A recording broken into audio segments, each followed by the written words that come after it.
முப்பெரும் மகா கும்பாபிஷேக விழா அன்புடையீர் அனைவரும் வருக.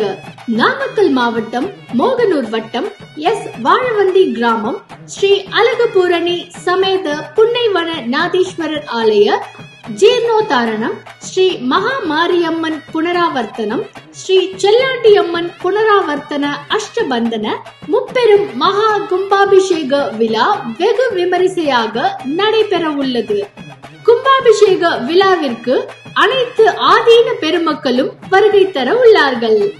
நிகழ்ச்சி நிரல் 23/6/2026 காலை 8 மணிக்கு காவேரி ஆற்றில் இருந்து தீர்த்தம் எடுத்து வருதல், இரவு கலை நிகழ்ச்சிகள் நடைபெறும். 24/6/2026 மாலை 3 மணிக்கு சுவாமி திருக்கல்யாணம், மாலை 6 மணிக்கு சுவாமி திருவீதி உலா வருதல், இரவு கலை நிகழ்ச்சிகளும் நடைபெறும். இவ்விரு தினங்களிலும் வேத மந்திரங்கள் முழங்க யாகசாலை பூஜைகள், திருப்புகழ் இன்னிசை நிகழ்ச்சி, கலை நிகழ்ச்சிகள், மகா கும்பாபிஷேக தரிசனம், அன்னதானம் மற்றும் பிரசாத விநியோகம், இரவு வான வேடிக்கை என பல்வேறு நிகழ்வுகள் உங்களுக்காக காத்திருக்கிறது. தாங்களும் தங்கள் குடும்பத்தினரும் கலந்து கொண்டு இறை அருளை பெற்று சிறப்பிக்க அன்புடன் அழைக்கின்றோம்.